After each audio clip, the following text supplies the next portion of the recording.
Hello, friends. So let's continue reading chapter 2, titled You Are Not Your Mind.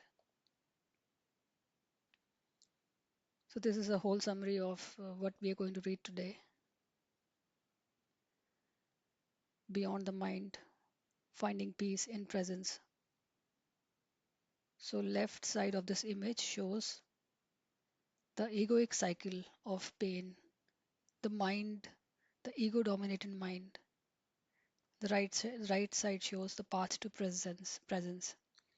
So, the left side shows the vicious thought emotion loop. Thoughts create emotions, and then emotional frequency feeds the original thought pattern and it gets stronger and stronger. The thought gets stronger and stronger because emotion feeds it back in a loop. We will read more about it in a bit.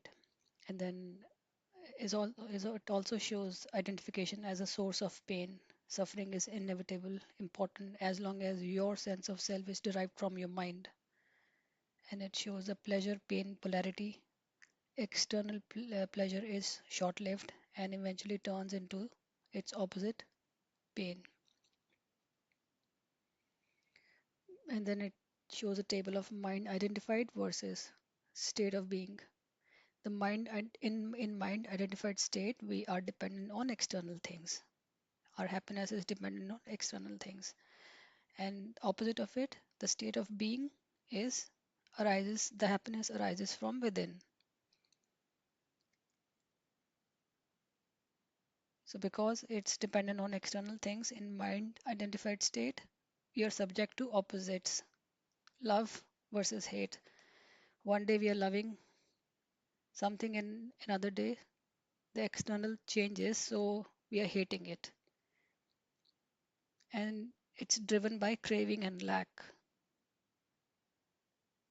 So we crave some, let's say we have a craving for coffee. So we also experience the opposite of it, lack. In the state of being, there are no opposites. And the happiness is realized through presence. So the path to presence on the right side, it shows when we become the watcher, observe our emotions without judgment to bring unconscious patterns into light of consciousness. Then we find the gaps in stream of thoughts. Stillness and joy are found in the brief gaps within when the mind is speechless. So your true nature is indestructible. Like the sun behind clouds, your inner peace can be obscured but never destroyed. So let's read all of it in detail now. So the first slide is observer and observed. So this is our opening slide that introduces the core teachings we will explore today. So main idea is today we are going to explore something that might sound a bit mysterious at first, but I promise it's actually quite practical. We are going to talk about the differences between the thoughts and emotions and the part of you that can actually notice those thoughts and emotions on the other. Think about it this way. So right now, there's probably a voice in your head. Maybe it's wondering what is this presentation all about, or thinking about what you will have for dinner later, or judging whether you like this room or not. That voice is also talking, always talking, commenting, analyzing. But here's the interesting part. If there's a voice that never stops speaking, then who is listening to that voice? Who is aware of it? So that's what we mean by the observer and observed. The voice, the thoughts, the emotions, those are what's being observed, but there is also something in you that can step back and watch all of that happening. That is observer. So simple example from everyday life. Imagine you are stuck in traffic and you notice yourself getting frustrated. You might think, wow, I'm really getting worked up right now. In that moment, part of you is frustrated. That is observed. But another part of you is noticing the frustration. That is the observer. So most of us spend the whole lives completely identified with the frustrated part. we don't realize there is another option to simply stand and watch it all happening without becoming it. Whenever read all this, there's one example keep on coming in my mind, which is I'm entering into a dark room, and so when I entered into the dark room, I didn't know that I can switch on the light. So I entered the room, I become the darkness. So there's table and a chair in the room and lots of other things. I don't see them. I see darkness. So when I enter the room, I merge with the darkness. I think that I am the darkness. I can't separate myself from the darkness. But one day I know that okay, I can switch on the light here. There's a switch here. So as soon as I switch on the light, suddenly I see everything is separate from me. There's a table and a chair, and I'm separate. There maybe let's say there's a mirror on the wall, then I can see myself. So suddenly I become an observer. So suddenly everything, the darkness was overpowering me because I thought I am the darkness. But now it's no longer overpowering me that with that power because I know I'm separate from the darkness. I know I'm separate from everything in the room because I've switched on the light. That's a light of awareness. I have switched off the light of the awareness, and now suddenly I am the observer. I am just observing. So I am not energizing everything which was overpowering me before. So slowly, if I practice this every day and repeat myself, like drill in my head every day, same thing that I am not the darkness. I have the power to switch on the light every time I fear the darkness, or every time I have to enter that room, let's say that room of fear or whatever. I have the option to switch on the light. That means I have the option to come to the center. That means I have the option to come into presence, to um, to feel the presence of power of presence in that moment. And when I do that, suddenly that presence doesn't have so much power over me now. So that example keep on coming to my head. So another example. So one reflection question to engage us right now. So before we go deeper, I want to ask yourself, have you ever noticed yourself thinking? Not just thinking, but noticing that you are thinking. If you have, even for a moment, you have already experienced what we are talking about.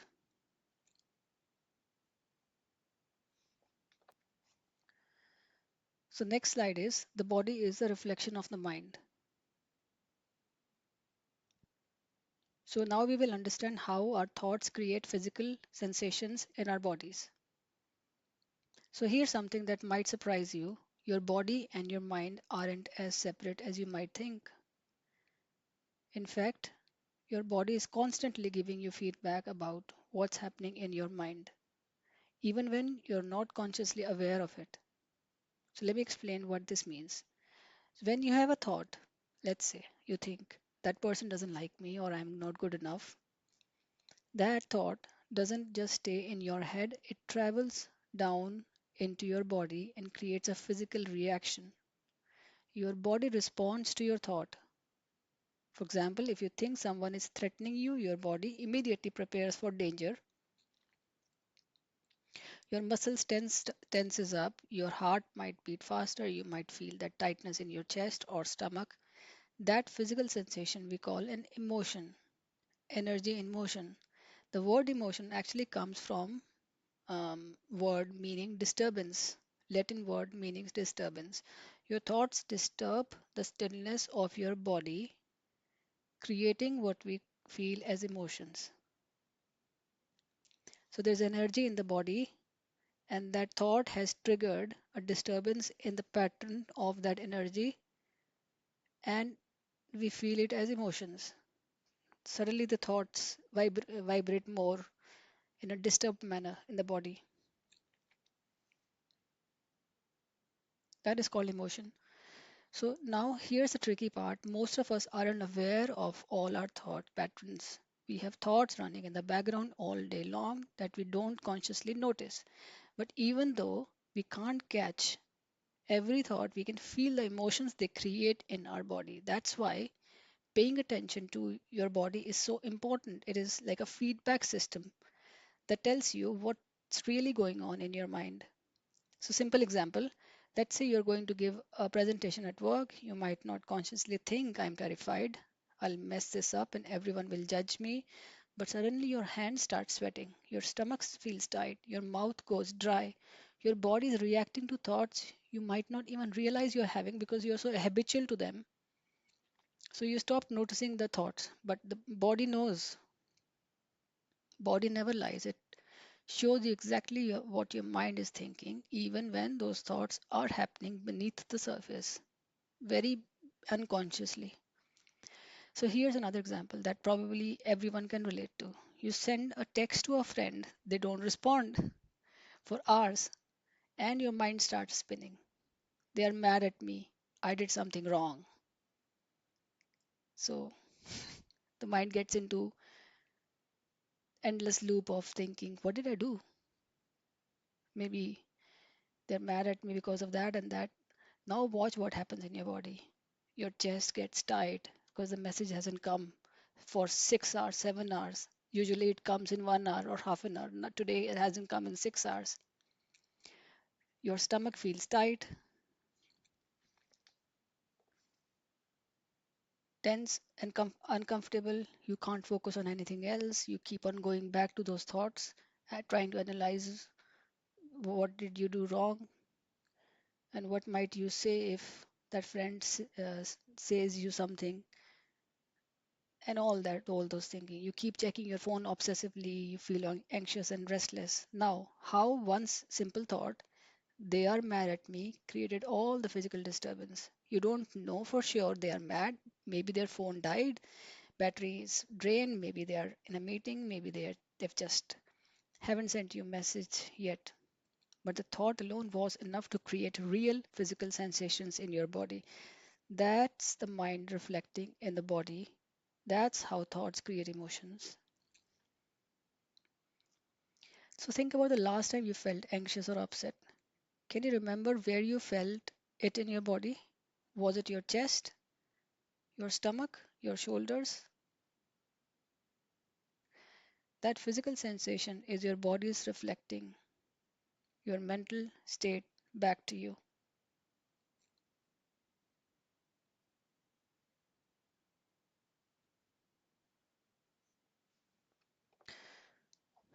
So now is the feedback loop, how thoughts and emotions feed each other and create a cycle that can overtake your life. So in this, Eckhart Tolle is saying, now we are going to look at something really important, how thoughts and emotions create a feedback loop, a cycle that keeps repeating and getting stronger and stronger. Here's how it works. So you have a thought pattern in your mind. Maybe it's I'm not safe, people always let me down, or I'll never be successful. So that thought creates energy in your body, an emotion. Maybe it's fear or anger or sadness. Now here's where it gets interesting. That emotion is very powerful. It has a lot of energy because it has so much energy, it actually feeds back into the thought pattern, making it stronger and louder. So think of it like this, the thought gives birth to the emotion, energy in motion, and then that energy in motion, that emotion makes the thought even more powerful. It's like pouring gasoline on the fire. The cycle goes round and round. Thought creates emotion, emotion energizes the thought, thought creates more emotion, and so on. The reason this matters is that when you're caught in this loop, the emotion temporarily becomes you. It takes you over completely. You are no longer thinking clearly or seeing reality as it is. You're completely identified with this energized thought emotion pattern. My friend is definitely angry with me, and next time I meet her, I'll not talk to her, or um, something is really terribly wrong with me. I keep losing friends, and all those thoughts keep, because I can't even see the reality anymore. The thought has taken me over. It's become so strong because of this um, back and forth loop of me feeding me feeding the thought with more energy, energy in emotion. So in that state, you might say things you don't mean, make decisions you regret, or completely misinterpret what's happening around you. Another example: imagine someone cuts you off in traffic. You have a thought, that person is so rude and inconsiderate. That thought creates anger in your body, and you feel your face get hot, your jaw clench. Now, that anger is so powerful that it makes the original thought even stronger. People are always so rude. No one respects anyone anymore. This city is full of terrible drivers. People have no patience nowadays. How dare that person cut me off like this? He didn't even have um, the audacity to say sorry for doing such mm, negative thing right now, and it's triggered me and all that. The anger keeps feeding more angry thoughts, and those thoughts keep triggering more anger. Before you know it, you are in full rage over something that lasted 3 seconds. That's the feedback loop in action. One reflection question is, can you think of a time when you got caught up in anger, worry, or sadness, and it just kept growing until it felt like you couldn't escape it? So that's the feedback loop. So how do we break free from it?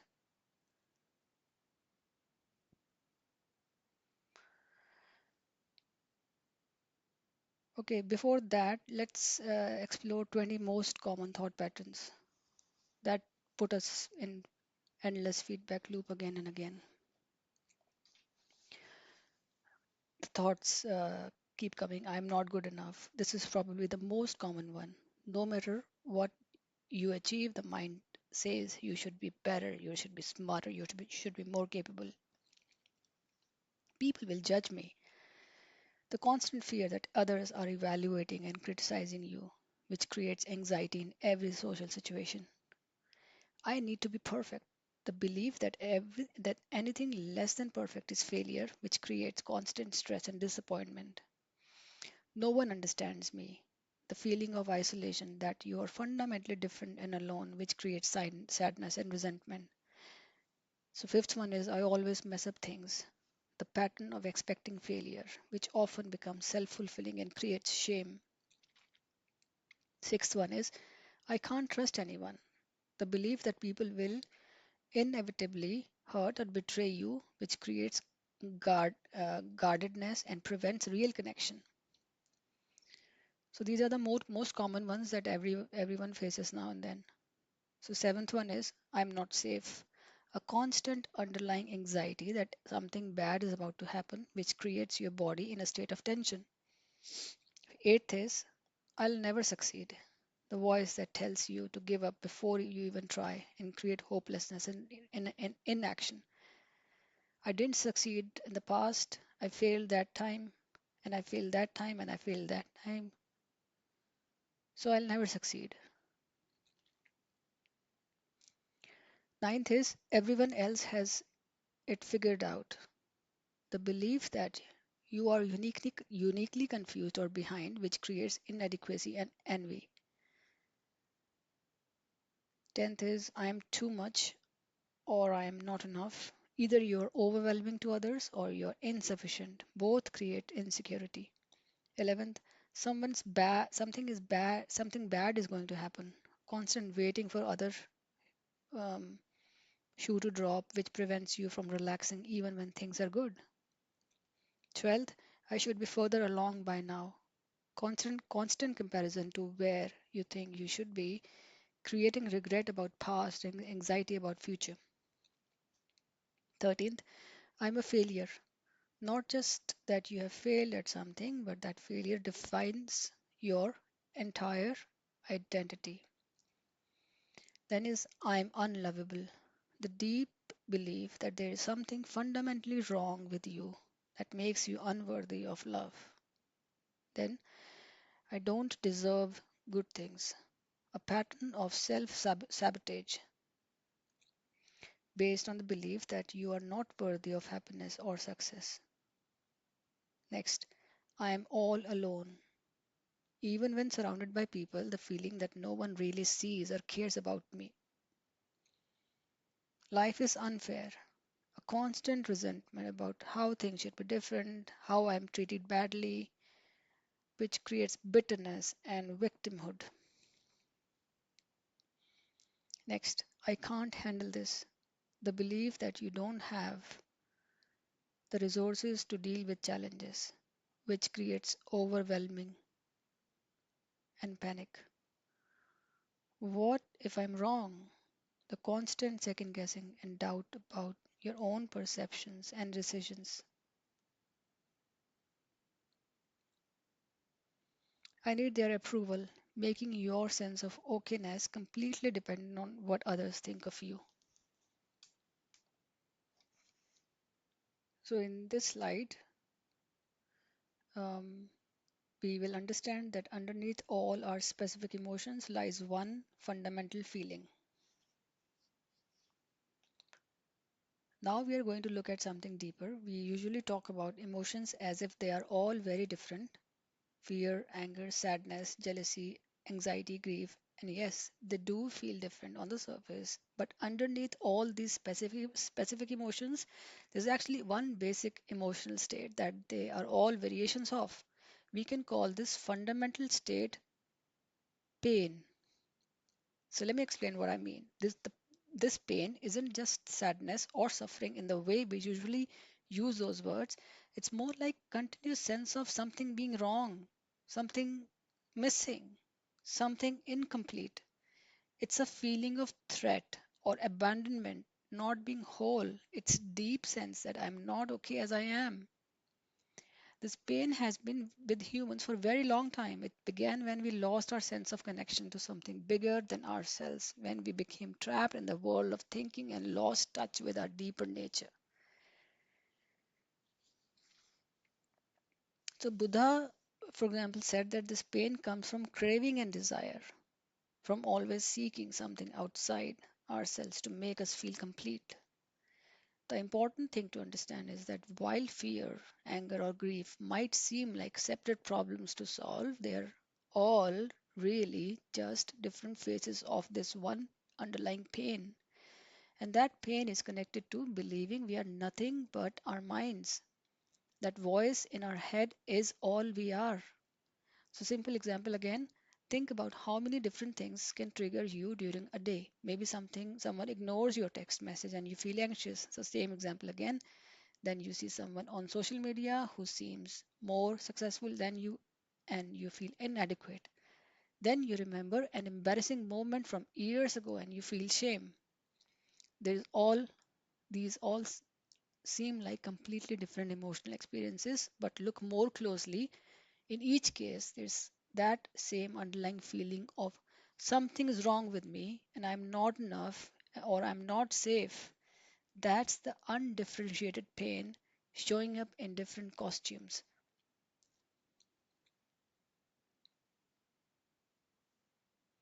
If you're honest with yourself, is there a background feeling of unease or incompleteness that's almost always there, even when things in your life are going well, even when you achieve something you wanted? Does that feeling of okay, but now what shows up pretty quickly?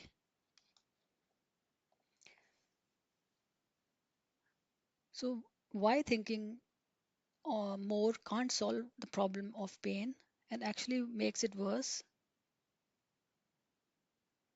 So, we'll talk about the paradox of mental solutions. Here's where things get really interesting and maybe a bit frustrating. One natural instinct when we feel pain is to try to think our way out of it. We analyze, we problem solve, we make plans, we try to figure out what went wrong and how to fix it. But here's the paradox: the mind cannot solve the problem of emotional pain because the mind is actually creating the pain in the first place. One of the main jobs of the mind is to protect you from danger and to fix problems. That's a wonderful thing. We need our minds for practical problem solving. But when it comes to this deep emotional pain we have been talking about, the mind sees it as a problem to eliminate, something to fight against. So it goes into overdrive, trying to get rid of the pain. But here's the catch: the harder the mind struggles to get rid of the pain, the stronger the pain becomes. It's like being stuck in quicksand. The more you fight and struggle, the deeper you sink. The mind's attempts to eliminate the pain actually feeds energy into it, making it more powerful. Think of it this way: imagine a police chief who's trying to find a criminal, not realizing that he himself is a criminal. He's searching everywhere, getting more and more frustrated that he can't find the culprit. That's what the mind is doing with emotional pain. It's looking for a solution while not realizing that its own constant activity is what's maintaining the problem. So, another example: let's say you feel anxious about something. Your mind immediately jumps in. Why I'm anxious? What's wrong with me? This is ridiculous. I need to stop being anxious. Other people don't get as anxious about this as me. I should be able to handle this. Maybe if I make a to do list, maybe if I talk to someone, maybe if I read Eckhart Tolle book, maybe if I read that book.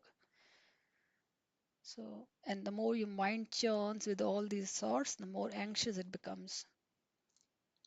You're trying to think your way out of anxiety, but you're actually thinking your way deeper into it. The trap of desire. How constantly seeking future fulfillment keeps us trapped in pain. Now, let's look at one of the most powerful ways that mind keeps us stuck in pain: through desire and craving. That's what Buddha said. And I don't just mean wanting a new car or craving chocolate. I'm talking about something much deeper. The mind is constantly looking to the future for salvation. It's always saying things like, when I get that job, I'll finally be happy. When I find the right relationship, I'll feel complete. When I read 1,000 books, then I'll be knowledgeable. When I lose weight, I'll feel good about myself. When I retire, I finally be at peace. The mind seeks something external, something in future to make everything okay. Buddha taught that this craving is a root of suffering. He was pointing to something really profound. As long as you are seeking fulfillment in future, you are basically saying that right now in this present moment you're not okay. You're incomplete, not enough. You need something you don't have. And that belief that you need something else to be okay is itself a form of pain. Here's the trap: even the desire to become enlightened or free from desire can become just another craving. It's mind saying, when I finally become spiritual enough, when I finally achieve enlightenment, then I'll be at peace. And that's still same pattern: seeking future salvation, believing you're not complete right now. As long as you identify with your mind, you are craving. You become a person who is always reaching for the next thing, never quite satisfied with what is, always believing that fulfillment is just around the corner. Think about how this plays out in regular life. Maybe you thought, when I finish school, I'll be happy. But then you finish school, and pretty quickly the mind found a new goal. When I get a job, I'll be happy. Then you got a job and shifted. When I get promoted, I'll be happy. When I buy a new house, I'll be happy. When I have kids, then I'll be happy. There's always one more thing. The finish line keeps moving. That's because the seeking itself is the problem, not what you are seeking. So, what does the mind tell you needs to happen before you can finally relax and at peace. Whatever it is, notice that mind is pulling you away from being present right now in this moment. So we'll continue further in the next video. So we are reading chapter 1, part 5. It's the last part before we move on to chapter 3. So please, if you are benefiting from this video, from this reading, please forward the videos to your friends and family so that they can also benefit from it. So we'll talk to you in the next video. Thank you very much for listening. Have a wonderful rest of the day.